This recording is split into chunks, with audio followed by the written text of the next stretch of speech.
you guys are playing as well as any team in the country because you're doing the things. You get every 50-50 ball. You're playing harder than the other teams. And if you do that tonight, you win the game.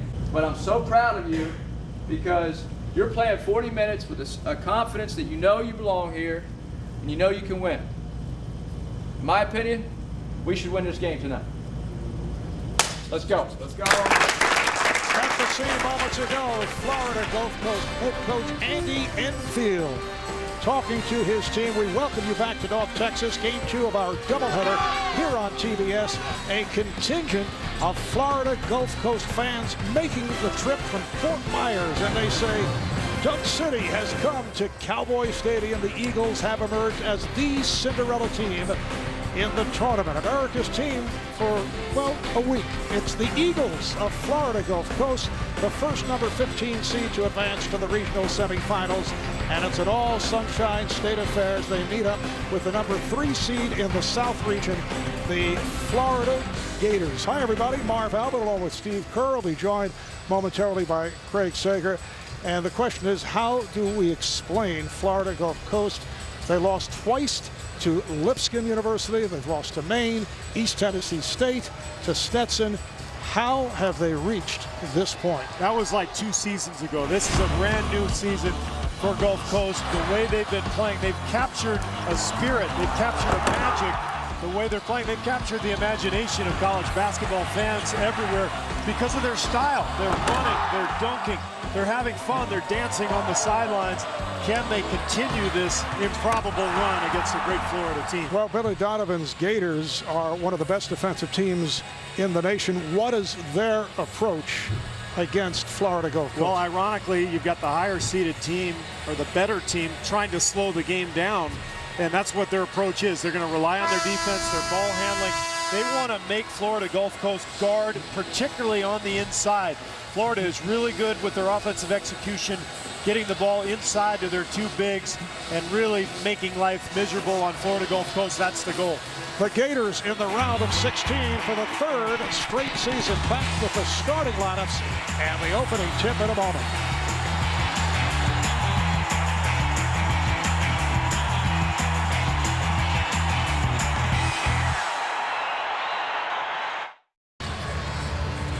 We're back at Cowboy Stadium. A look at the lineups for the high-flying Eagles, and we've seen a lot of Sherwood Brown during the course of the week enjoying the moments. He is the Atlantic Sun Player of the Year. Bernard Thompson, excellent defender. Point guard Brett Comer makes this team go.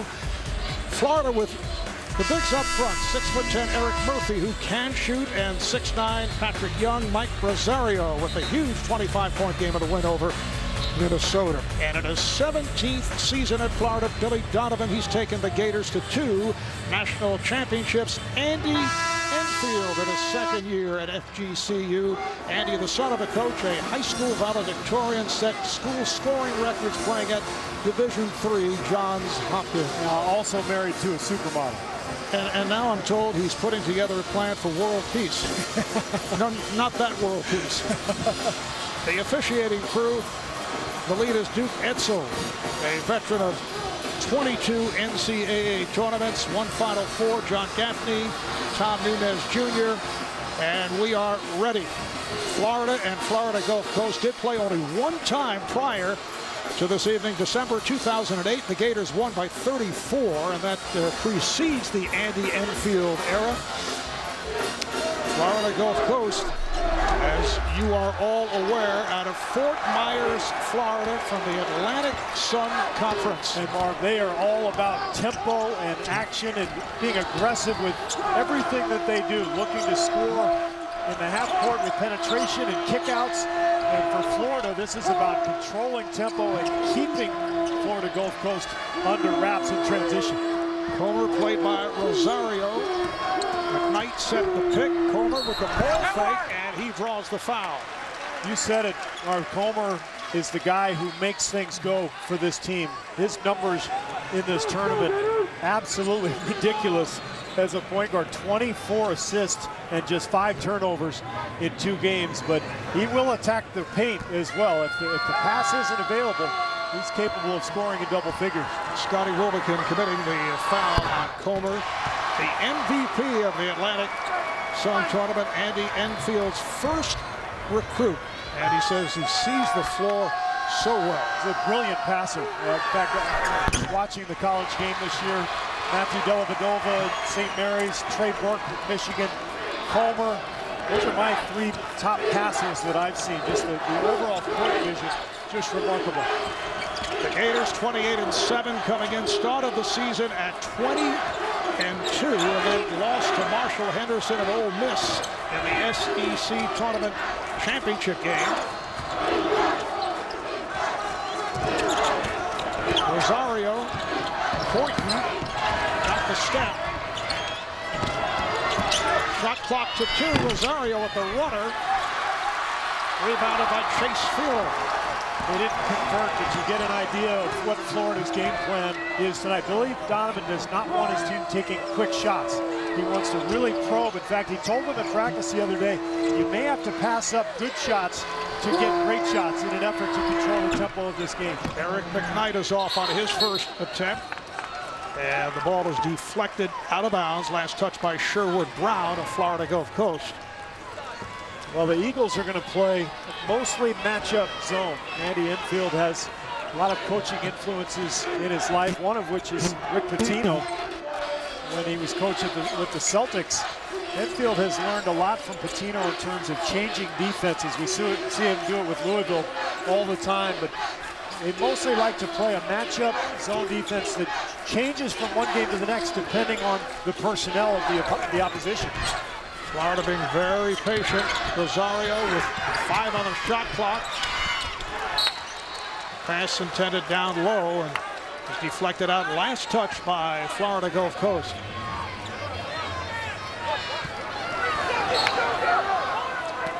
Three on the shot clock. Wilbekin gets it in. Murphy. Homer with the lead out. Here's Thompson. And that's why, if you're Florida, you have to get good shots. Murphy had to take that shot, but at the end of the shot clock, you get a bounce off the rebound, off the rim, and all of a sudden it's a fast break at the other end. Wilbekin going high off glass. Scotty Wilbekin, the junior from Gainesville, Florida.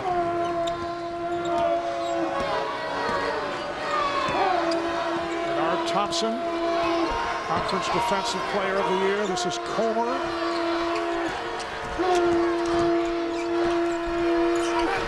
Trying to get it down low to McKnight.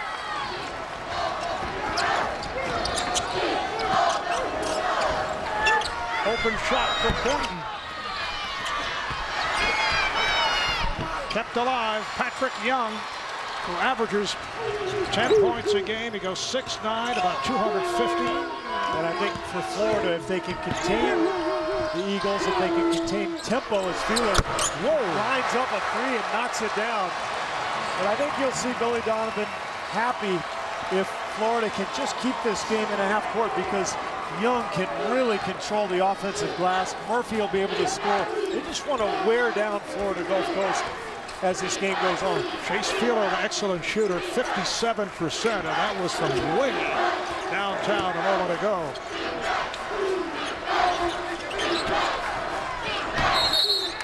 Young trying to get it on the hop. Kickball is called. Well, this is what we've seen on TV all week. The highlights on every channel, it seems like. Just dunks, fast break lay-ins, long jumpers, emotional responses to successful plays. This team has had more fun than any group I could remember in a long time.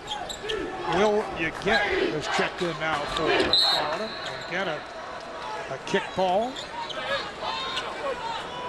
Substitution for Florida Gulf Coast. Eddie Murray, 6'8" senior, has come on. Florida Gulf Coast goes 8 deep. Rosario.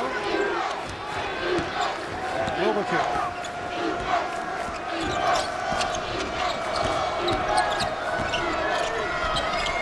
Troubles it down low. Murphy not able to hit. And the ball gets stuck between the rim and the glass. Possession arrow stays with Florida. talked about this matchup zone. It looks kind of like a 2-3, but it becomes a man-to-man, and then there's switching that goes on almost every possession. So you'll see a lot of mismatches. See if Florida is able to take advantage. Coming up on Murphy, and he threw it away. Comer with the steal. It's a 3-on-1. He lays it in for Sherwood Brown. There we go. Florida Gulf Coast off to a 9-4 lead.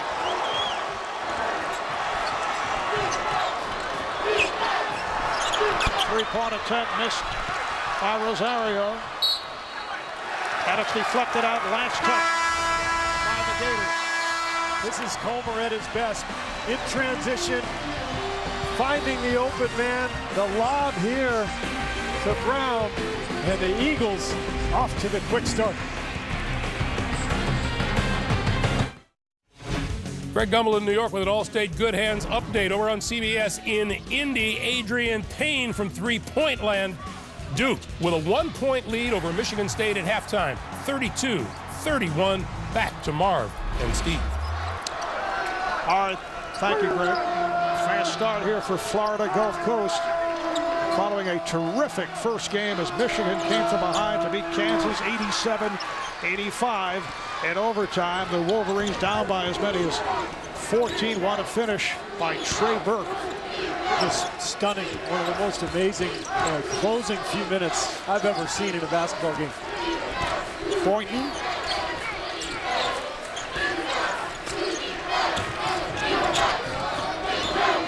Thompson got picked off. Rosario. Frazier, who just checked in.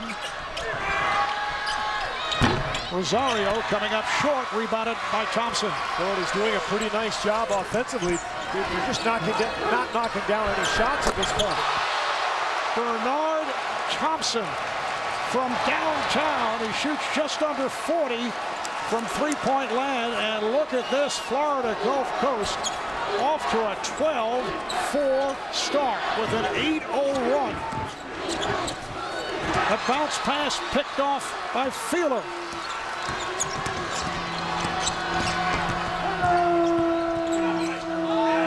Feeler for three. Yes! Timeout, Florida. But we wondered if these guys would maybe get a little shy now that the stage is a little bigger here in the Sweet 16. I guess not.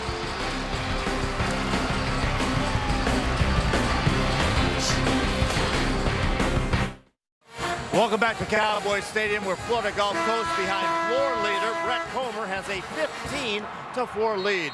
Now Comer is no stranger to championship basketball. He and his sidekick Austin Rivers won back-to-back Florida State High School championships at Winter Park, Florida. Prior to that, they won a national AAU championship when they were just 10, a feat they duplicated when they were 17. Comer had a difficult senior year when his father passed away from cancer. He says without the support of Austin's father, Doc Rivers, the coach of Boston, and his wife, Chris, he wouldn't be here today. And what a start for Comer, followed by Eric Murphy for Florida. 5 assists for Comer on all 5 field goals by Florida Gulf Coast. They've opened up by hitting 5 of 6 from the floor. But we just saw where they could have some issues, and that's on the glass. Florida with 3 shots at it on that last possession with the offensive rebounds. And that stopped an 11-0 run.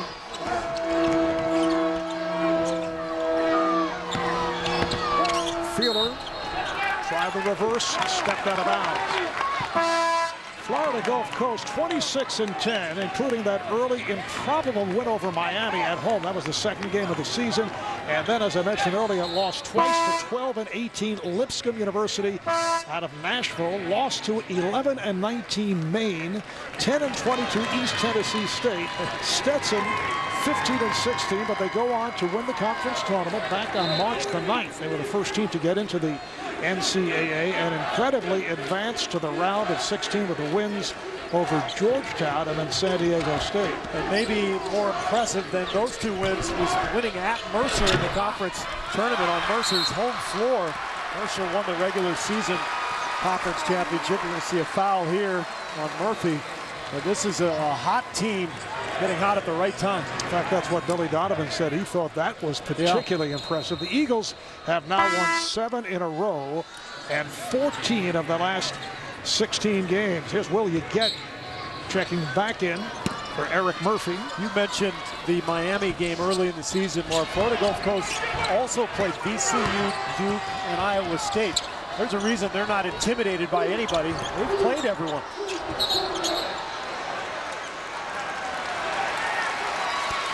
Foul is called. It is on You Get. So Florida Gulf Coast will put it in play at midcourt. Follow the games anywhere you go with NCAA March Madness Live. You can download the app to your iPhone, iPad, or select Android devices by visiting ncaa.com/March Madness. They double up on Comer, who spins to the lane. Nice feed, but it's broken up. Taken away from McKnight and deflected out of bounds. 7 minutes gone by,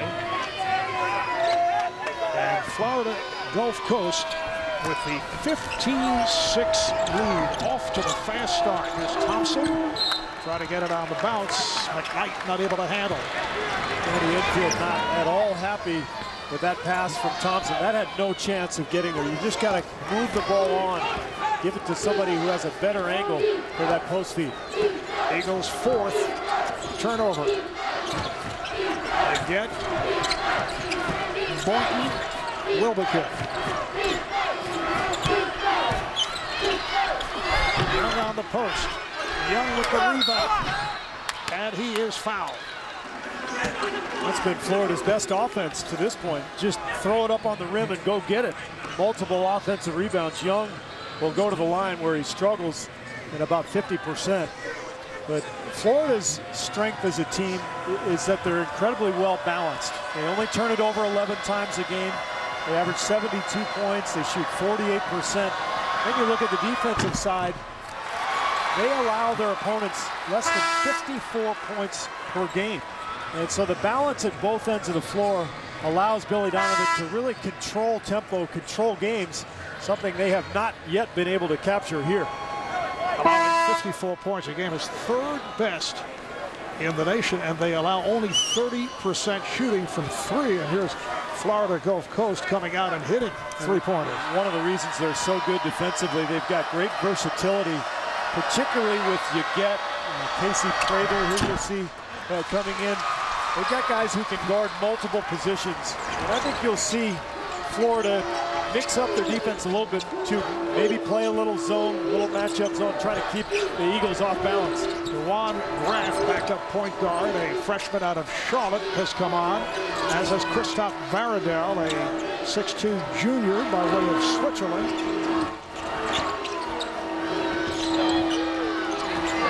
This is Graff.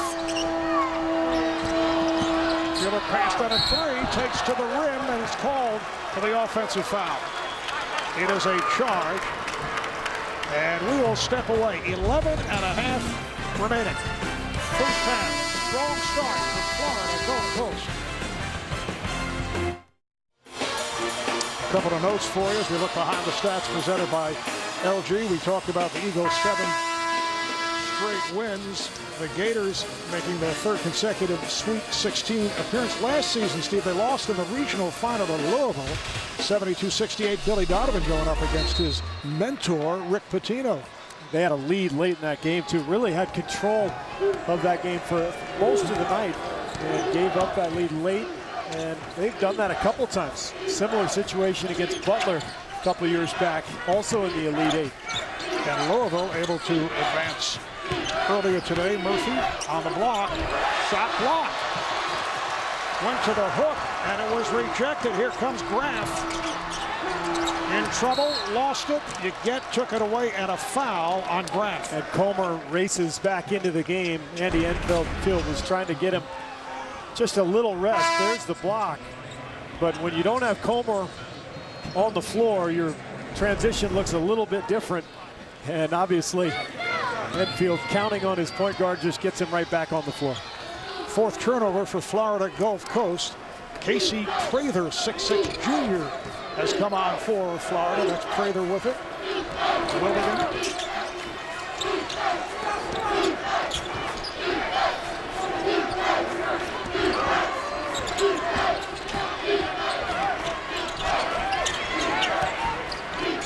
Shot clock to 10.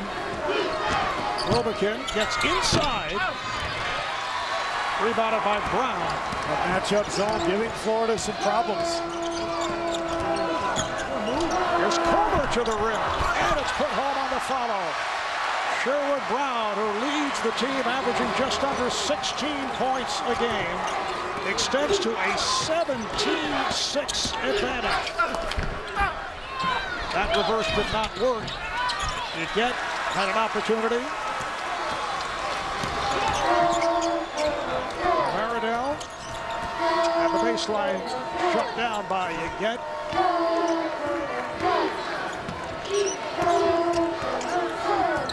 Florida Gulf Coast has hit 6 of 8 from the field to open things up. Kept alive by Brown. Rebounded by Yet. This is Prather to the rim. Casey Prather, who emerged as a scoring threat in last year's NCAA tournament. Well, Florida can run, Marv, but they don't really run like they used to, but they're capable of it. And now we saw a little full court pressure. Billy Donovan trying to change the tempo and keep the Eagles off balance.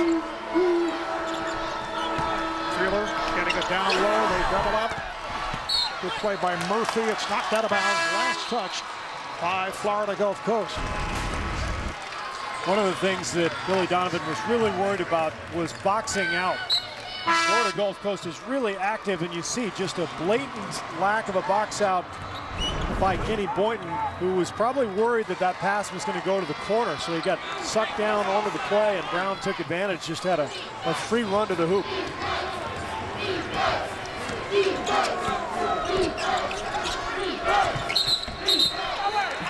Offensive foul on Florida. Looked like they got Young on an illegal screen. And you hear Billy Donovan barking out signals. Florida now picking up full court. Now, Donovan, like Enfield, another Rick Pitino disciple. Played for Pitino at Providence, coached with him way back at Kentucky. And both coaches really believe in mixing defenses and trying to keep opponents off balance. Enfield, originally hired by Mike Dunleavy with the Milwaukee Bucks as a shooting coach, and then joined the staff of Rick Pitino with the Boston Celtics. Filip Svetičanin out of Croatia. Back on the floor from Florida Gulf Coast. Pass from Comer, knocked away. Here's Prather trying to take it to the rim, and he was blocked. Foul is called. You get the feeling that Florida is just trying to figure out how to play this game. They've been preparing to control tempo, but they haven't been able to score in the half court. They haven't made shots which would allow them to get control of the game. And now you see the shift in strategy, a little more pressure, a little more transition offense. Foul committed by Bernard Thompson. And here is Casey Prather, only a 55% free throw shooter. You can follow tournament scores and news live on the CBS Sports app. Get it to you by texting SCORE to 42777 or by visiting cbssports.com/mobile from your phone or tablet.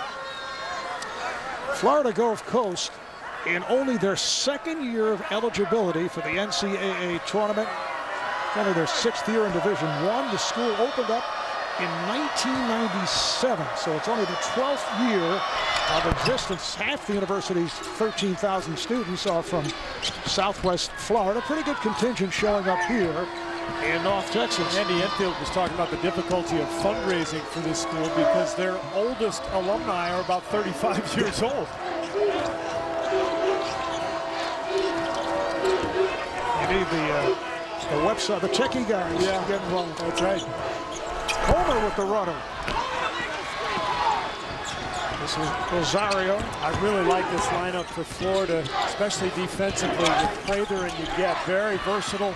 quick. You've got the shooting of Murphy and Rosario. So we'll see if the Gators can make a push here, going with a little different look. Done a good job on Murphy to this point. Rosario with a flip way off.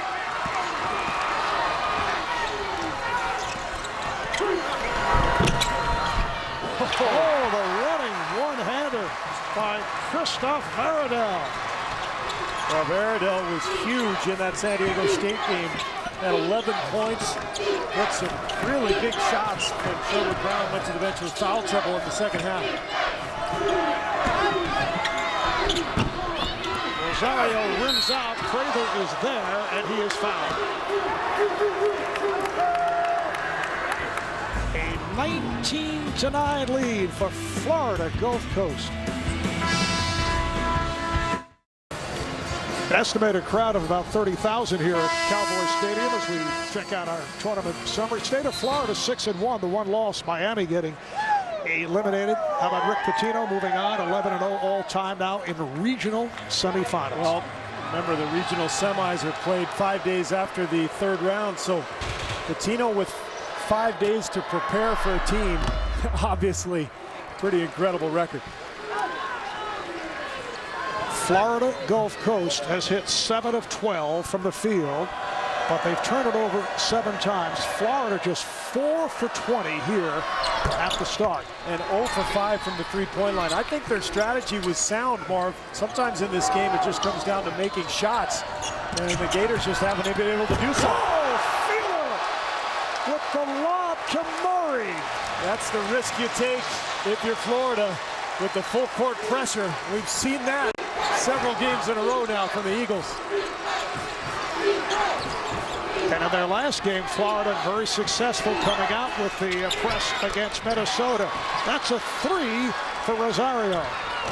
Well, Rosario had 25 against the Gophers. A lot of threes, a lot of open looks. Maybe that one will kind of open up the gates here for the Gators. 6.5 remaining in the first half. Marv Albert, Steve Kerr, Craig Sager.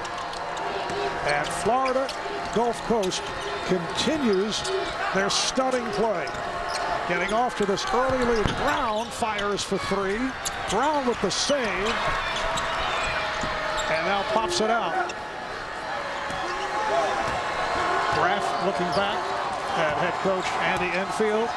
Homer getting a minute or two's rest here, so it's up to Graff to run the offense. Little adventure for Graff. Fielder with a look away.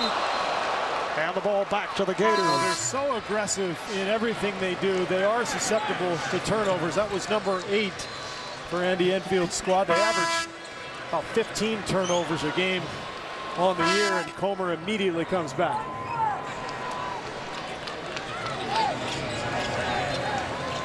Comer replacing Dewan Graff.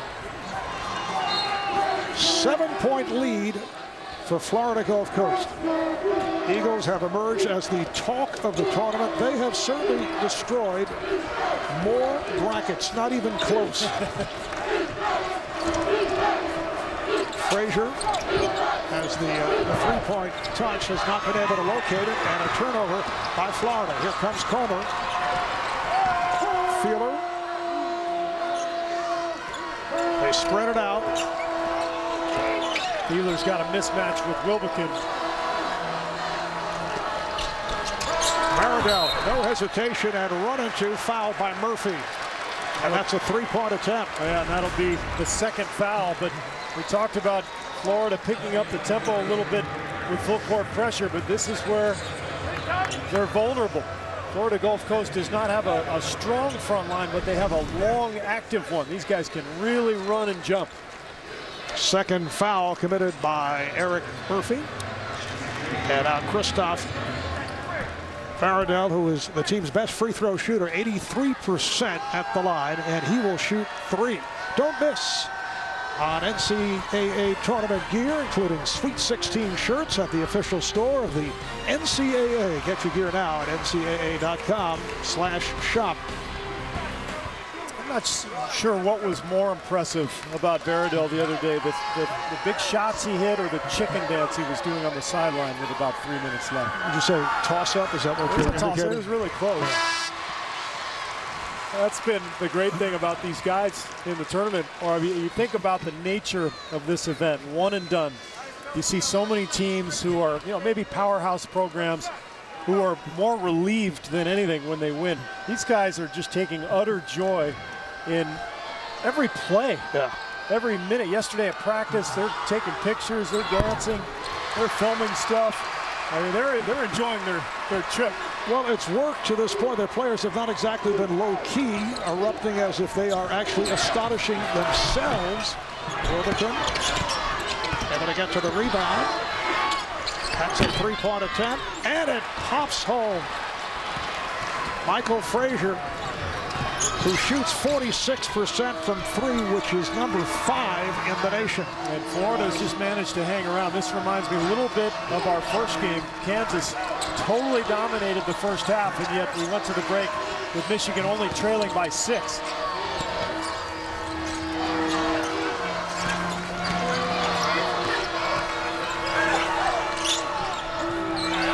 Shot clock to 5. Brown gets inside, tough angle shot. Rebounded by Rosario. Florida just trying to grind these guys down. Just keep working the ball, get good shots, make stops, and grind them out as the 40 minutes wear on. Nice ball movement. And the end result, Michael Frazier again. 6'4" freshman out of Tampa, made the SEC all-freshman team. He's hit 2 in a row, and Florida is within 4. We talked about the sophistication of the Florida Gulf Coast matchup zone. There are different rules depending on different personnel. Veridell gets caught up high, leaves the corner three-point shooter, and Andy Enfield, after the shot went in, called an immediate timeout and was really vocal at Veridell. I think he had a breakdown there in the communication in terms of what the actual coverage was. Consecutive three-pointers by Michael Frazier. The last 50 seconds. And it's down to a 4-point Florida Gulf Coast lead. Homer gets it inside, slapped away from McKnight. Here come the Gators. Frazier passed out a 3. Wilbekin fires one from downtown. Young pops it back out. Just under 4 minutes remaining in this first half. That was the 8th offensive rebound for Florida in this half. And it's just a huge edge down there, particularly for Uget and Young. And here's Young, and it's put home on the follow by Prather. And that's the issue when you play a matchup zone. You get all kinds of mismatches where forwards are guarding guards and vice versa. So if Florida can just get a clean look at the rim, they are frequently going to have advantages on the glass. Comer set it up for Fielder, has to kick it back out. Here's the alley-oop. McKnight is fouled.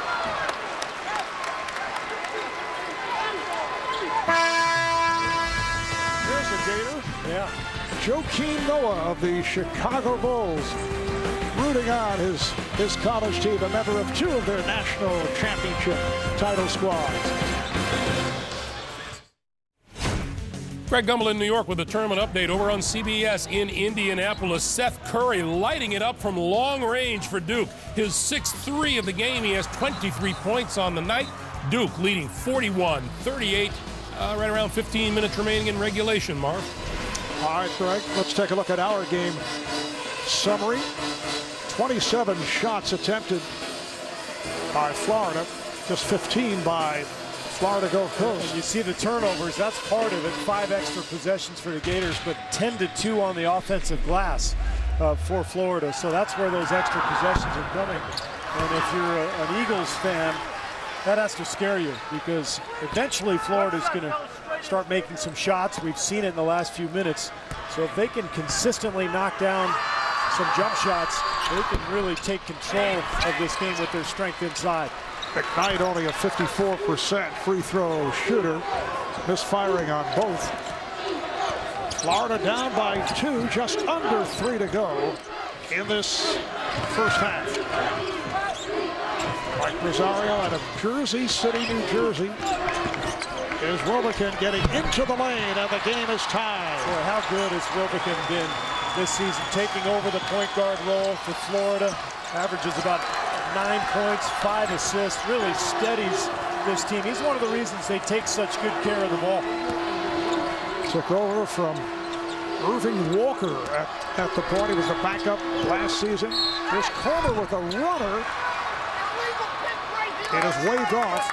No basket, but a foul. They got an offensive foul. It is a charge. McKnight. McKnight picks up the foul away from the ball, apparently. It looked like it should have just been a charge on Comer. I'm not sure if that was a miscommunication with the scorer's table. I didn't see anything involving McKnight, but maybe it was off of our screen. And now they changed it. It was, yeah, it's a charge. Well, Mark, look at this lineup now for Florida. You've got Prather and Patrick Young, all kinds of versatility and strength and athleticism on the front line, and the shooting of Rosario. If Florida can just execute and get a clean look, it's going to be very difficult for Gulf Coast just to rebound the ball. Here's Young.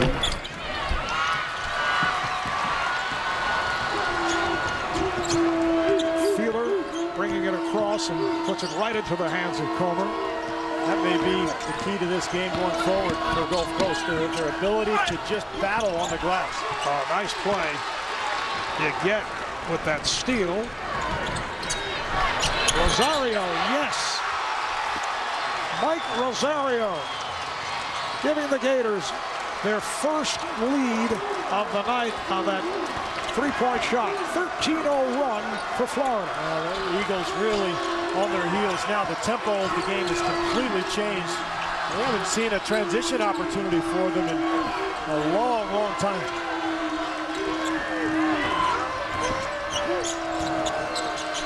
Baradell with the lob gets it inside, but they pop it back out. Shot clock to 5. Brown had it slapped away. Rosario lost it. Rosario able to get it back. Boynton, it counts, and the foul.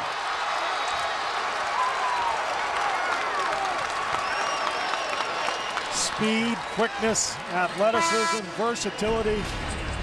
I mean, Florida's just all over the court right now. And they have gotten the Eagles really uncomfortable with the way this game is being played. You're getting a glimpse of why Florida is such a good team. They can beat you at both ends of the floor. Kenny Boynton, the active SEC leader in career points, three-pointers. Florida's all-time leader. Three-pointers made, games started. And he's given the Gators a 6-point advantage. 16 unanswered points for Florida. Well, Sherwood Brown's your best player. And in the half court, I think the Eagles have to look to him and get a set of some kind to get him an open look. And here is Brown on the drive. Their first field goal in nearly 7 minutes. Andy Enfield told us yesterday the influence that he got from the NBA was quick-hitting plays for your best player. That's an NBA staple. We got that from Mike Dunleavy and Rick Pitino.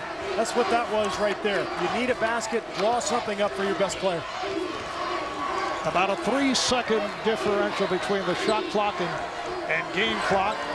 Boynton works it down, gets the screen from Yeget.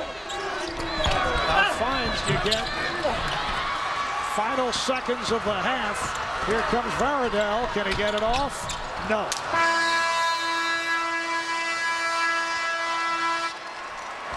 Florida ending the half on a 16-2 run. The last 5 minutes of play. Coming up on AT&T at the half, it's Greg, Doug, Kenny, and Charles taking you out for a live look at Michigan State and Duke. They'll have the latest NCAA tournament news plus a Naismith watch presented by AT&T. All coming up on AT&T at the half. First, let's go to Craig with Florida head coach Billy Donovan. Well, Coach, you're down 11, but suddenly you held them scoreless for 7 minutes, a 16-0 run. What changed that stretch? Well, one is the offensive rebound, and I thought we did a really good job in the first half of getting the ball inside to our front court guys.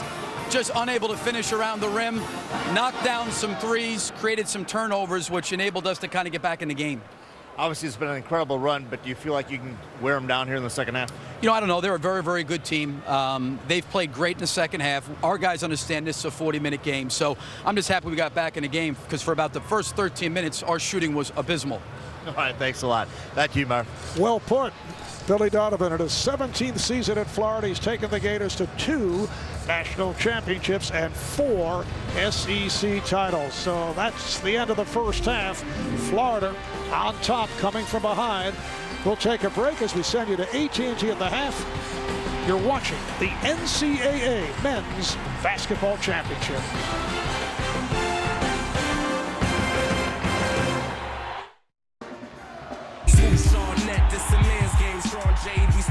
Season, I listen what the songs say. I've been training for days, I've been spitting the flame. Expectations is raised, I'm not playing no games. I'm going for the championship. I ain't never run out. This is championship. The number 3 seed in the South region, Florida, with a 30-26 lead over the number 15 seed Florida Gulf Coast. Moments ago, Craig Sager with Andy Enfield. Well, Coach, statistics don't always tell the story, but when they have twice as many field goals as you do, that makes it pretty difficult, doesn't it? Well, we're making up ways to turn the ball over. We have 12 turnovers, and we're just throwing the ball into their hands. They're an excellent defensive team, but we're making it way too easy for them. We've been great in the last few games and not turning the ball over. Tonight, we got a much better job in the second half. How do you keep them off the offensive glass? That's a great question. We got to be tougher and go get the ball. All right, thanks a lot. Back to you, Mark.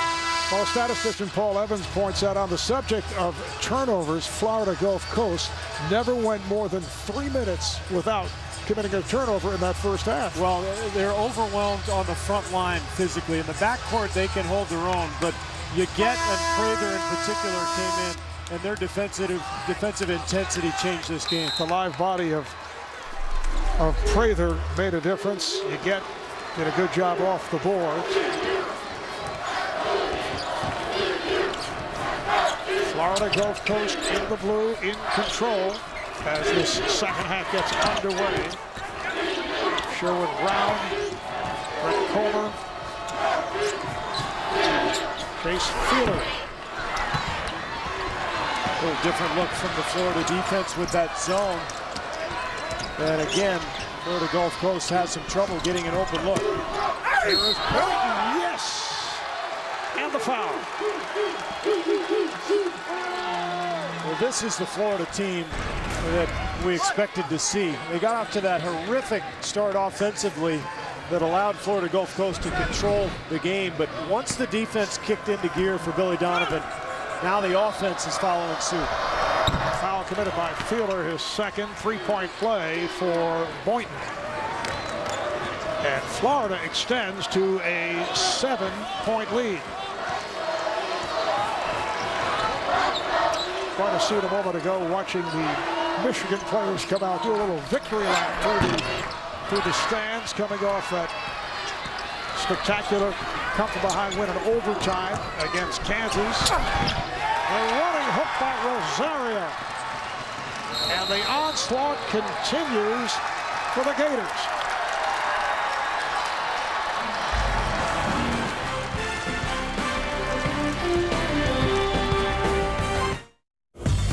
Take a look at the first half stats presented by Coke Zero at halftime. Florida 11 of 32 and Florida Gulf Coast 9 for 16 turnovers. The story, but here to open up the second half, 5 unanswered by the Gators, and it's a 21-2 run now for Florida to take this 9-point lead. And another turnover committed by the Eagles. Boynton met by Thompson. Rosario wheels it down, takes the return, and hits. You know, it just seems like Florida needed to find the right tempo, and they spent the first 10 minutes trying to figure out what that was. I think it was sort of weird for Florida to come into this game thinking, we're playing a 15 seed, and yet we're trying to slow things down. It probably went against their nature a little bit. But they found their groove now.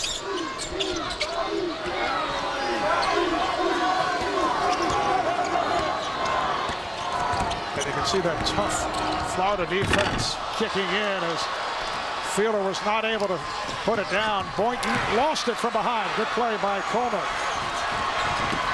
He's chased down, gets it to Thompson. And Comer resets. Fielder right back.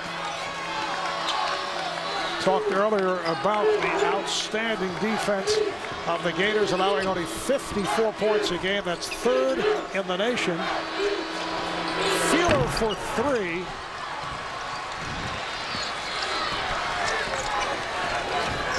Boynton moves it across. All those transition moves that we saw from the Eagles early have been completely nullified.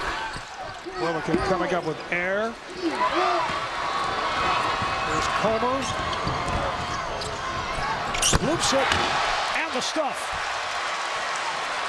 Eric McKnight from Brett Comer. And for McKnight, his first field goal.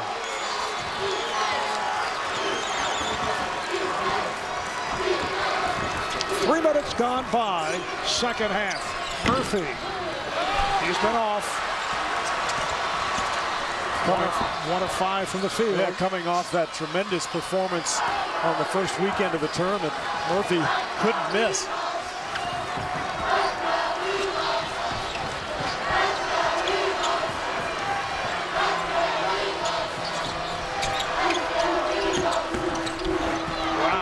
Facing the double team, gets it outside. That's a 3 for an air ball from Thompson. Here comes Yeget and Prather. This was the last break for Gulf Coast, the first break in a long time. And Billy Donovan has figured out his best lineup for tonight's game does not include Eric Murphy. This game is about defensive versatility. Prather and Yeget really his best options to create havoc for the Gulf Coast. So he goes with Young and Murphy heading to the bench. This is that active, versatile lineup that took control of the game at the end of the first half. And the bench guys have done it. You mentioned Casey Prather and Will Yeget. How about Michael Frazier with those consecutive three-point shots? That's the versatility of this team. They can beat you in a lot of different ways. Playing with great confidence here. Rosario coming up short. Thompson comes away with it. Comer on the bench, so not nearly as much of a threat in transition to beat you without their passing whiz. The backup point, Kawan Graf has checked in. Thompson on the pull-up. Good box out by Yeget.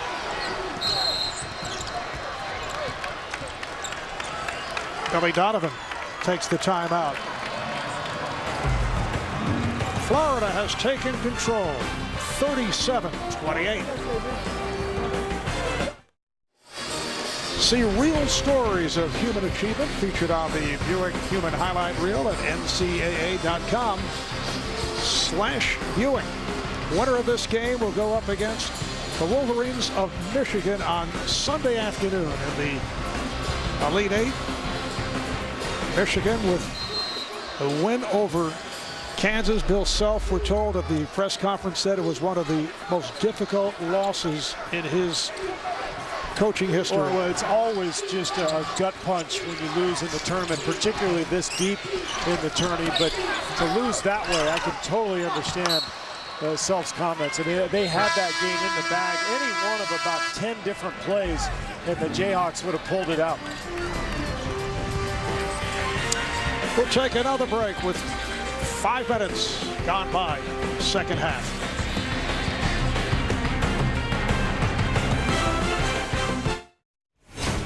Greg Gumbel in New York with a tournament update for you. Over on CBS in Indianapolis, Duke trying to qualify for a Sunday date against Louisville. Rashid Suleiman on the break, 2 of his 11. Duke leading Michigan State 63-53, less than 3 minutes to play, Marv. All right, Greg. Rare turnover committed by Florida. Florida Gulf Coast with just 2 field goals over the last 12 minutes of play. Here's some pressure shown by the Gators. As I mentioned earlier, this worked at the start of the game against Minnesota the other day. Did not work here. Sherwood Brown with the bucket. Without Comer, the Eagles able to navigate their way through that pressure and get that easy bucket for Brown. Florida 28-7. They started the season at 20-2 in the tournament. In Austin, they won convincingly. There's the runner by Rosario, beating Northwestern State, and then Minnesota.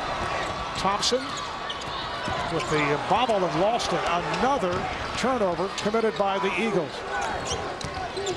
That's number 15. Kind of a strange stat for the University of Florida. 6 of their 7 losses were by 6 points or less, including in the SEC Tournament Championship game to Ole Miss. So basically all their losses, 6 of their 7 losses, were really close. But all 28 of their wins have come by 10 or more points. Right. So they're either blowing people out or losing close games. But what does that mean? So 0-6 in games decided by single digit. Is that a case of you are what you are, or is it circumstance? Is it when you look at this team, or they would appear to be perfectly capable of winning a close game?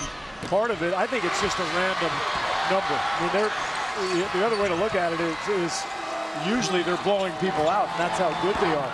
It will be interesting, though, to see in this tournament in a close game, since they really haven't been in that situation very often and been successful with it. Is that something that actually matters?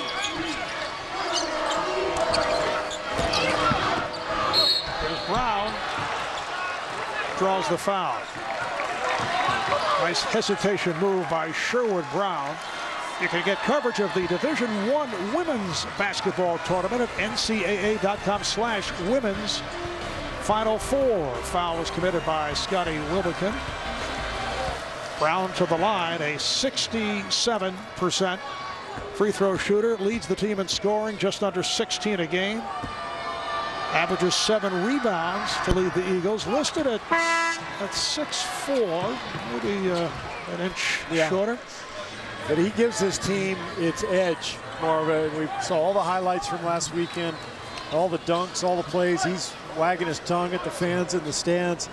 This guy is fearless, and I think the whole team sort of feeds off of his confidence. And he says he has come a long way playing at Alico Arena on campus when the gym would be empty, and how things have turned these past couple of weeks in terms of the interest in the Eagles of Florida Gulf Coast. Well, Murphy and Young back on the floor. That smaller lineup not as effective as it was in the first half. So back to the starting front line for Florida. We'll see if Murphy can get going here. Really hasn't been very effective offensively. Florida with no points the last 6 minutes. Boynton backs it up. Shot clock to 2. He has to fire.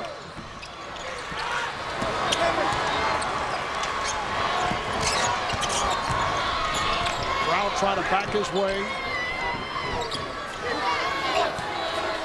Extended rest here for Coleman, who does not have a foul.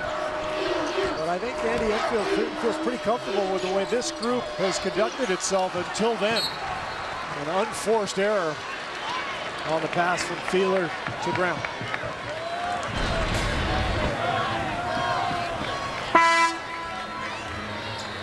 See Comer diving for that loose ball a moment ago, and then he went to the bench and looked like he hurt his arm, and now Comer checks back in, coming on for Graff.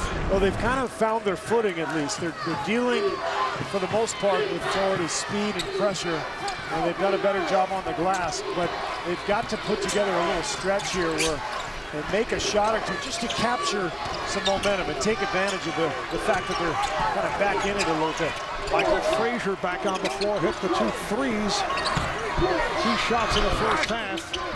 James not able to hit, but the follow by Rosario right there. Mike Rosario with 12 points. Eagles down court in a hurry. Another turnover as Murphy wrestles it free, and a foul. 11:48 remaining. Second half. Florida with a 9-point edge. Back at Cowboys Stadium, the 2014 NCAA Men's Final Four will take place here. It's the largest dome stadium in the world, complete with retractable roof, enormous HD video screen as you check out the game summary, and turnovers, the big story. Yeah, turnovers and offensive rebounds for Florida. The edge to Florida has meant they have had 44 field goal attempts to just 25 for Florida Gulf Coast. Gators in possession. 11 and a half remaining second half. They have a 9-point lead. Boynton gets it down low.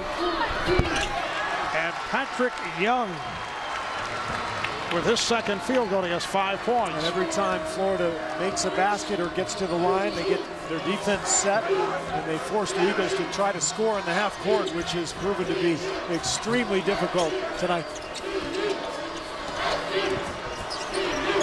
Each back on the floor. Brown off the head fake on Frazier. Gets inside and banks it home. Boy, strong move by Brown over the top of Frazier. And I think he's their guy in the half court. I mean, he's the one guy who can create some space and maybe get a shot off against this tough Florida defense. 10 points, 5 rebounds for Sherwood Brown.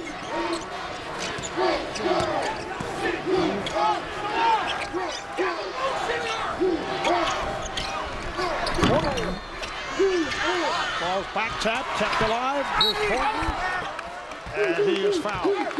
And that's been the killer. As much as the turnovers have hurt Florida Gulf Coast, it's the offensive rebounding for Florida. Meanwhile, Brown gets to the rim, kind of breaks the half-court scoring drought. Those shots have been few and far between for the Eagles tonight.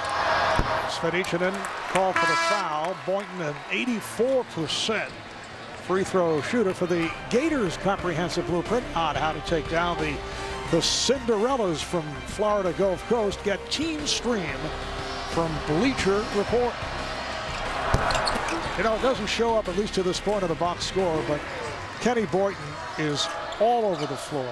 So important for this team in terms of keeping the ball moving. And defensively, his ability to guard different positions, flying to the ball. There's Feeler freeing himself up. Nice move there. That's his first bucket since the first half. Well, the Duke Blue Devils advance with a 10-point victory. Seth Curry, 29 points.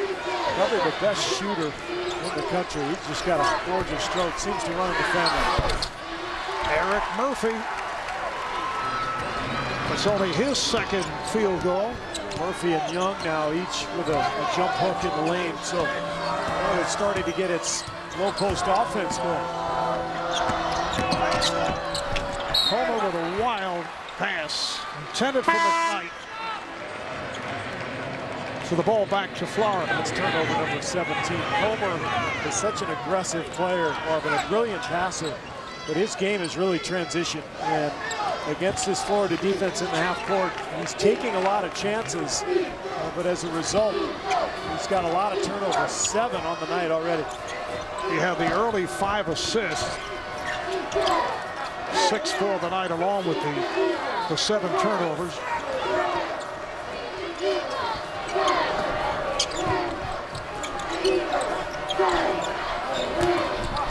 They had it knocked away, and last touch by Patrick Young went off his knee. Florida Gulf Coast 26-10, the number 15 seed in the South Regional.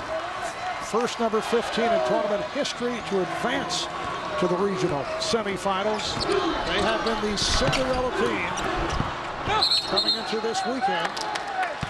They've done it with confidence and emotion, Marv, but you can see, we just saw that shot of the bench. Florida has just kind of taken control of the tempo and kept these guys on the ground. All those alley-oop dunks and fast break layups we're not seeing, and as a result, we're not seeing the joy on that sideline. Nice play on the inbounds, and Brown able to put it home. Scotty Wilbekin moves it across. I don't know if he was on Truth Serum when he said that, but Scotty said if he were not playing for Florida, he'd be rooting for Florida. Gulf Coast. Prather with a nice jump hook. Well, it is a fantastic story. The other thing is, well, a lot of these players know each other because they are from the state of Florida and played against each other in club ball growing up. Thompson. Put the move on the head to get that piece of it, and a foul. It is on Thompson. I can't say enough about Yeget and Prather. Just their defensive intensity. Meanwhile, really nice inbounds pass from Comer to Brown. But Comer and Yeget have changed this game because of this right here. The ability to play big and quick at the same time. And that's what you have to do against a team like Florida Gulf Coast. You got to be able to guard multiple positions. And that's what Yeget and Prather can do. That was the third foul committed by Bernard Thompson.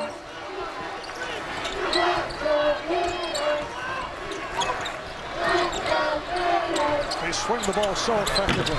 Rosario came up short. Comer wants to run, and he's run into by Yeget.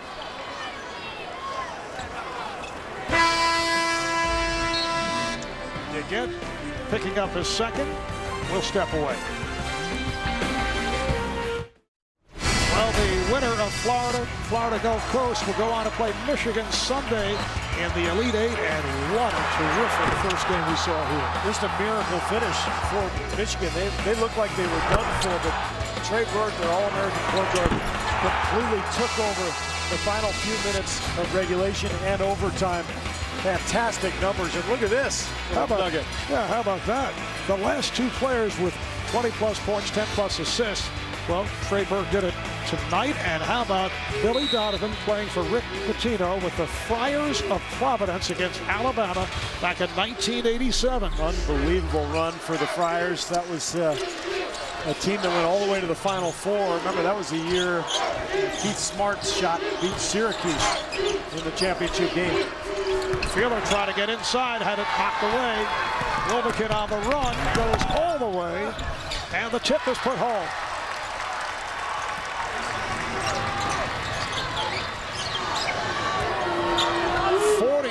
.36 Florida. Looking for official word on who got credit for that tip, and they say it's Prather. Maradell is back for Florida Gulf Coast. Sets the pick. Thompson.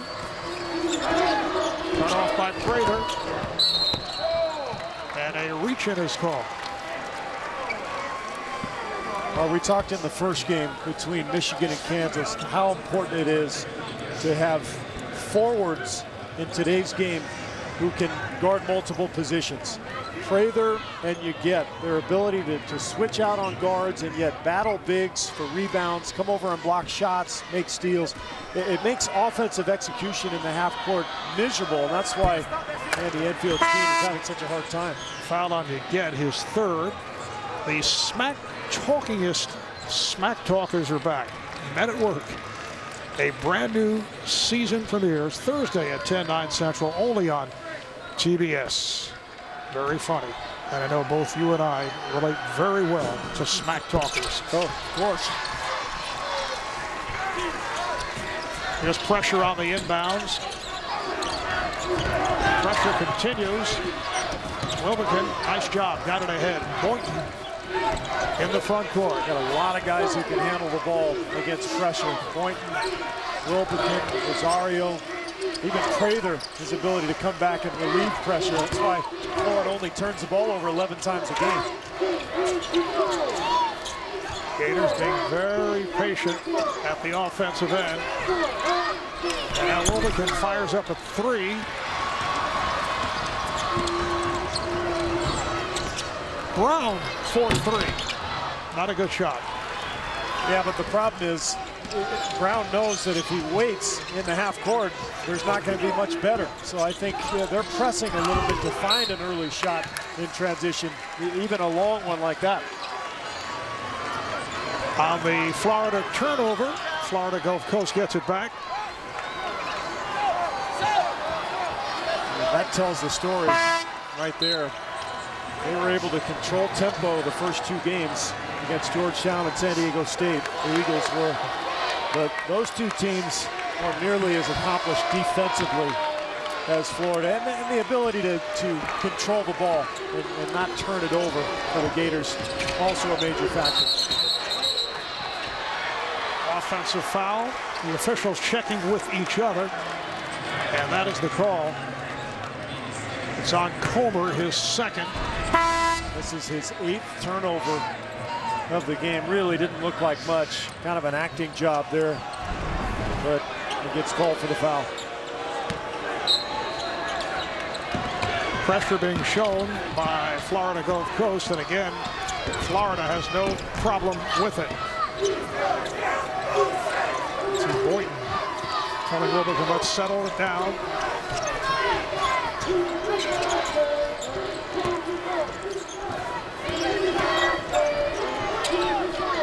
Playing the clock. With 5.5 remaining. Now the shot clock to 5. Point not able to hit the runner. Murphy missing on a follow, and here comes Brown. Good possession, though, for Florida, using clock, getting an offensive rebound, now getting back in transition. Comer got the pick from Murray. Comer in the lane, flips one home. That's Comer's first basket of the game.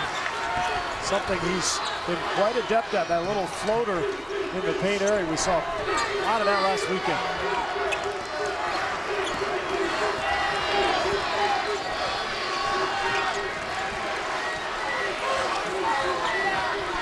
Wilbekin probing. Murphy gives it right back. Wilbekin. Crowd wanted to travel, but he scores. Nice move by the point guard, Scotty Wilbekin. Great patience there that time by Wilbekin at the end of that shot clock. Thompson not able to hit. Here's Comer.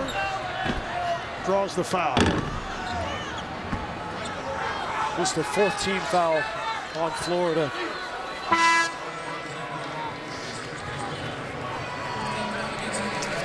Here comes Patrick Young for Eric Murphy.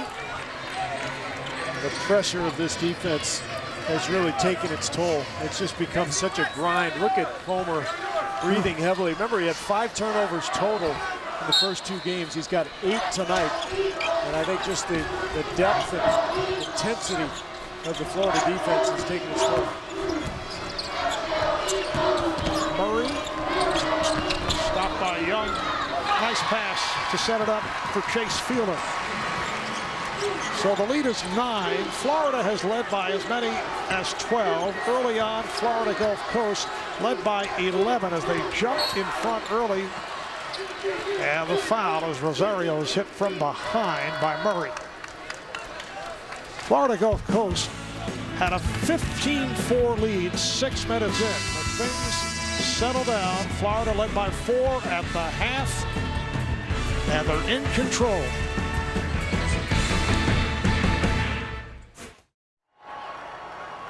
Welcome back to Cowboy Stadium. The Gators are leading by 9, and with me, 2-time national champion Joakim Noah of the Gators. Looking at this year's team, I know you don't get to see them a lot, but in person, what impresses you most? Nah, it just feels great to be able to come back and watch the game. We're playing well right now. Rough start, but you know, it's looking good for us right now. Like everybody else, you got to get caught up in the Florida Gulf Coast phenomenon and how well they were playing, the Cinderella team? No, I'm not too worried about Cinderellas. We got to handle our business right now. You know, I like the way we're playing. We're playing real physical. We just got to close this out and go to the Elite Eight. Keep it moving. Earlier this week, you knocked off the Miami Heat in their 27-game winning streak. What was the significance of ending that streak? It was huge, man. A lot of guys stepped up. My boy Jimmy Butler, he's here, showing love for the Gators. Get a stop! No stop there. Another dunk for Dunk City. Back to you, Mark. A little coaching from the sideline from Joakim Noah. And a reach in is called as Rosario took the shot on the hand. Well, after all this, total dominance from Florida. since that early quick start for the Eagles. It's a 7-point game. And so we heard Joakim Noah say it. They got to close this game out. They're going to have to take care of the ball. They have to make free throws. This is a 1-and-1 for Wilbekin. And this is not over. We saw a miracle in our first game. Wilbekin, a 70% free throw shooter.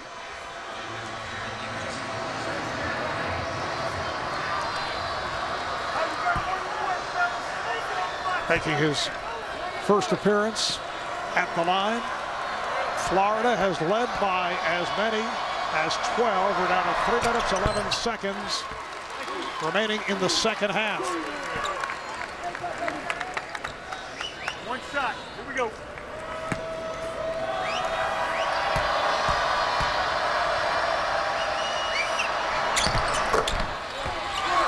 Clutch free throws, 52-43 for the Gators.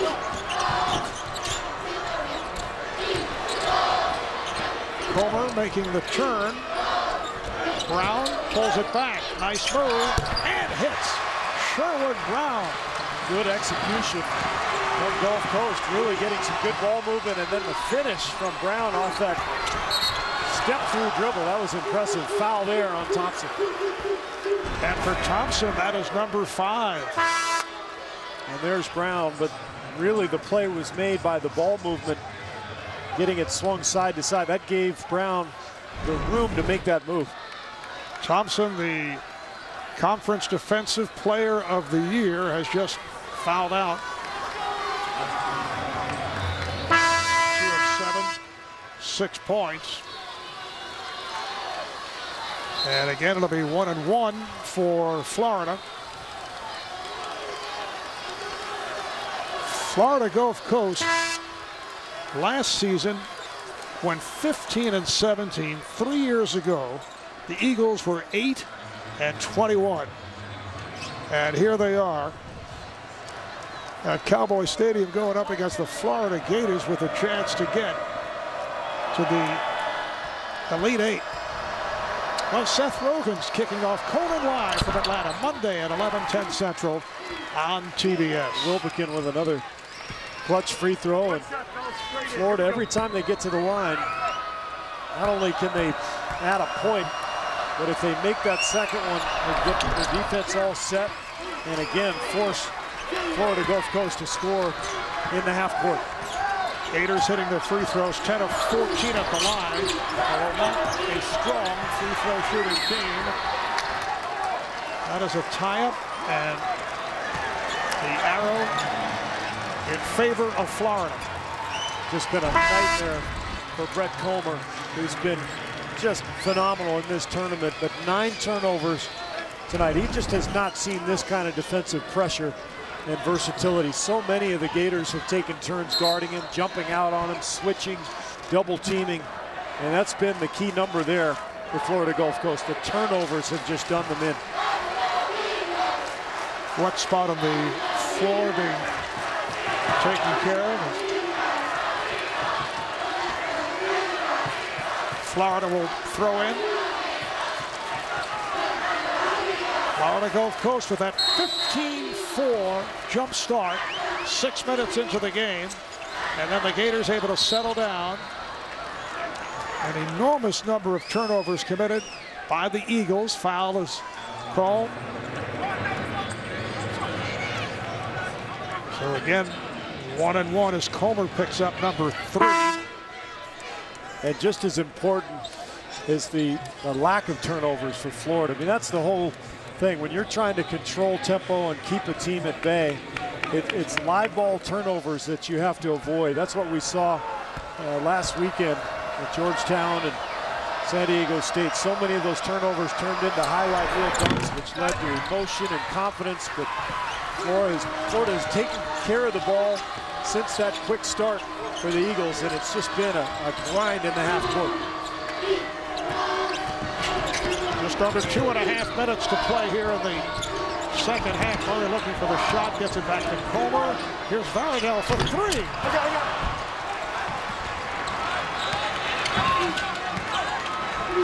That would have cut it to 6. Yeah, that was a good look for a good shooter That ball was halfway down. And the reach in on Varadell. So once again, Florida to the line. And it's now double bonus time. They'll get 2 shots. We'll be right back.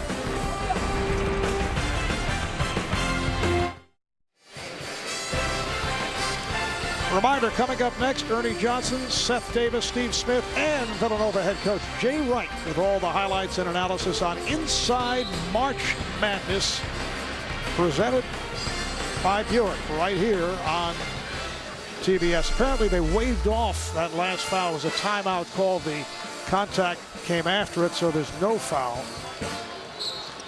And Rosario will put it in play. Rosario, what a move. He deflected it off a Florida Gulf Coast player and went the distance. You know, you see that all the time underneath the basket, Mark, but very rarely on the sideline. He throws it right off of Varadell. Spectacular play by Rosario.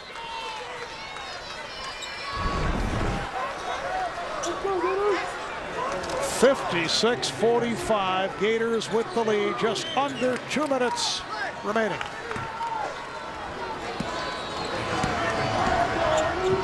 You turn your back, you get in trouble on the inbound. Foul is called on Florida Gulf Coast. Sherwood Brown being helped up.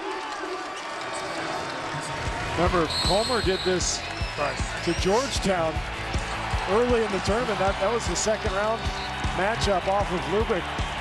And then Rosario does it, but I've never seen it on the sidelines at half court like Rosario just did.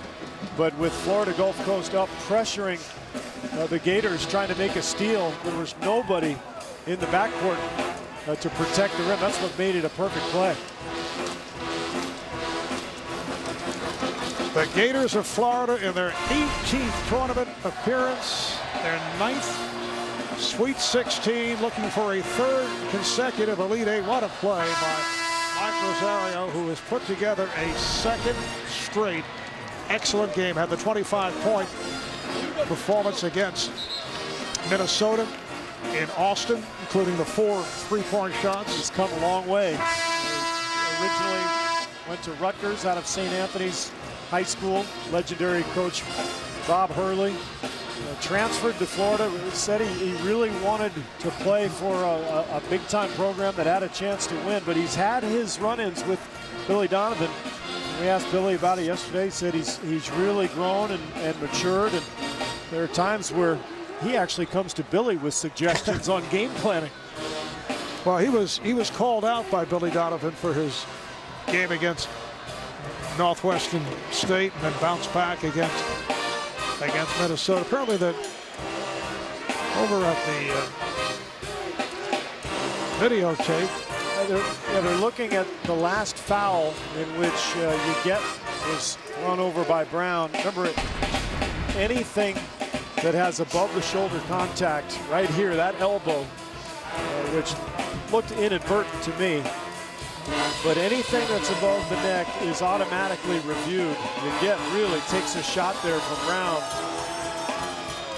but I don't think that was intentional. Uget got underneath him defensively. Brown at that point trying to fend himself off. That's a close one.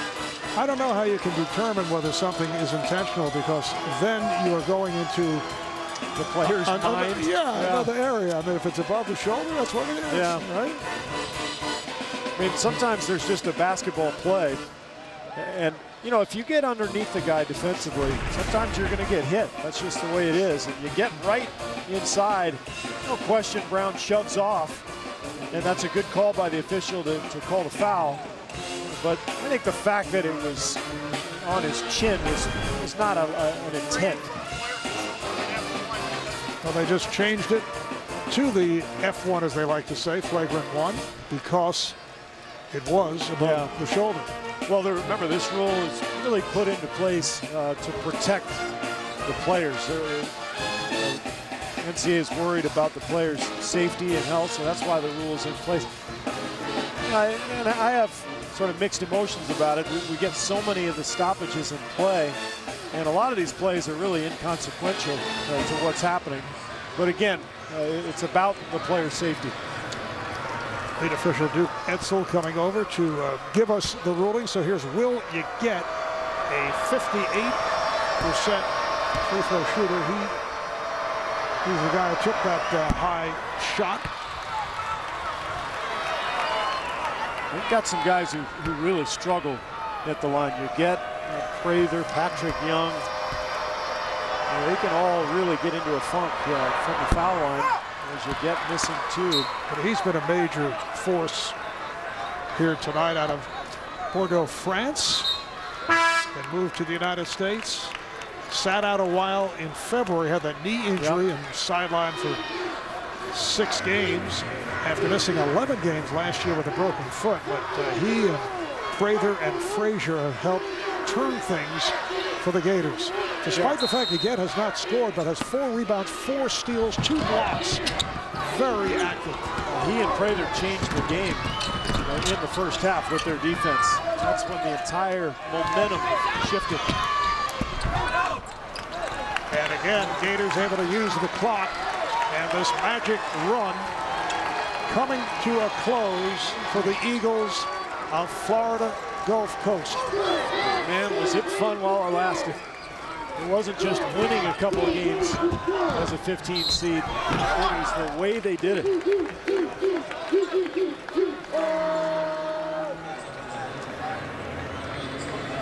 Foul on Comer. So the first 15 seed in NCAA tournament history to reach the Sweet 16, about to see a wonderful finish to the season come to a conclusion. And now Florida heads to the Elite Eight. That's been a regular stop for them the last few years. Can they take it one step further and get back to the Final Four? They're going to have to play a really strong Michigan team, but it's been a pretty easy road for the most part for Billy Donovan's team. They beat teams seeded 14, 11, and 15 in this run so far. Florida and Michigan last played, it's not as surprising, it was back in December of 1998, and Florida won the game by 16. Udonis Haslem led Florida with 13 points.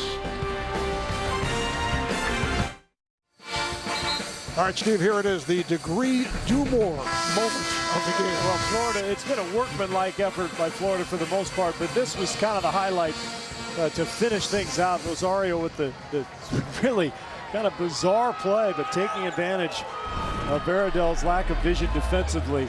And that kind of closed it out. That was the last hope. For more Do More moments of the game, you can go to bleacherreport.com/Degree Do More. We're down to 1:13 remaining. And a blocking foul was indicated on Rosario.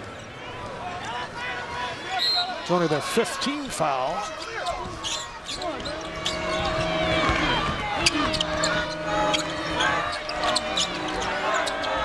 Brown facing up on Young, and then got the step, try to bank it. Kept alive by Graff.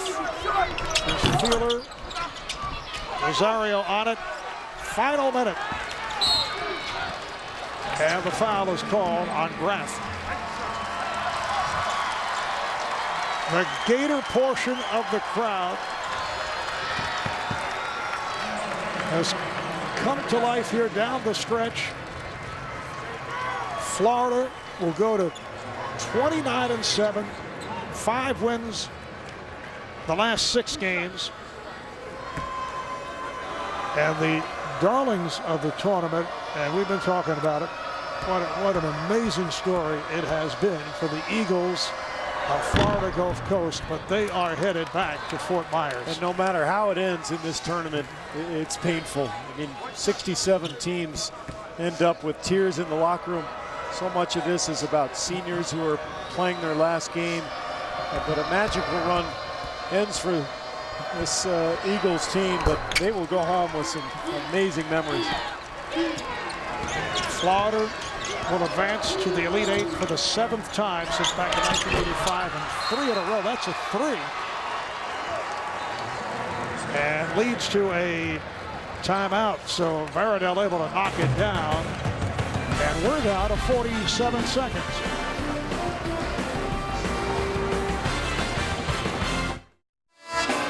.47 seconds to play. The High Point men for the Gators, Mike Rosario, 15.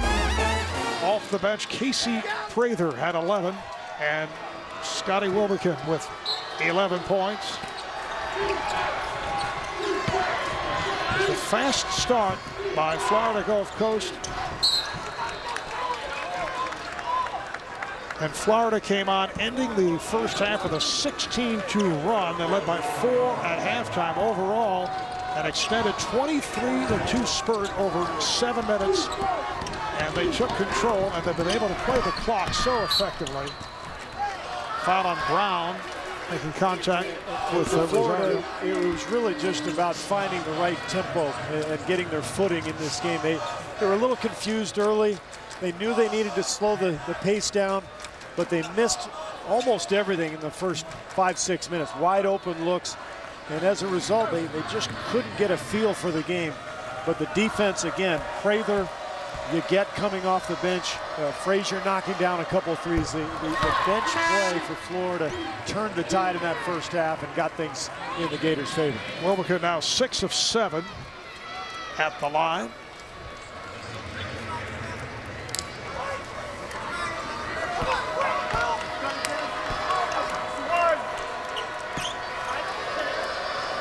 Excellent game for the point guard, Scotty Wilbekin.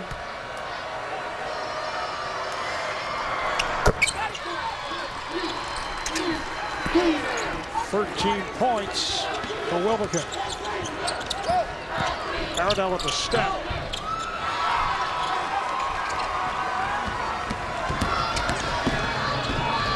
Rosario loops it down low. So you get with his first field goal.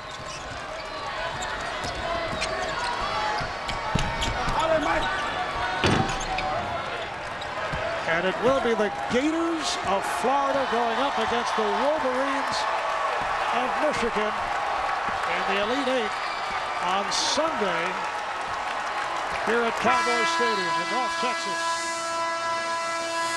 And what should be a good one. Michigan coming off the dramatic come-from-behind win in overtime to knock off the Jayhawks of Kansas. And just the early look, Florida, the much better defensive team. Michigan more accomplished on the perimeter, skill-wise, shooting. A terrific matchup at the point with Wilbekin and Trey Burke. And the Gators are going to have to deal with that big freshman down low, Mitch McGarry. What a performance he had. Florida Gulf Coast finishes at 26-11. The 7-game win streak comes to an end as you see the brackets for a 2:20 Eastern time start on CBS on Sunday. Can't wait for that one. I'm still in shock about what happened here in our first game. Kansas looked like they had that game won on many occasions, but Michigan continued to fight, and now we got a pretty good matchup Sunday. So the Sunshine State Showdown goes to the Gators of Florida, the final 62-50. Coming up next on TBS, it is March Madness presented by Buick. For Steve Kerr and Craig Sager and the rest of the crew, Marv Albert saying good night from just outside Dallas, Texas. You've been watching the men's NCAA basketball tournament.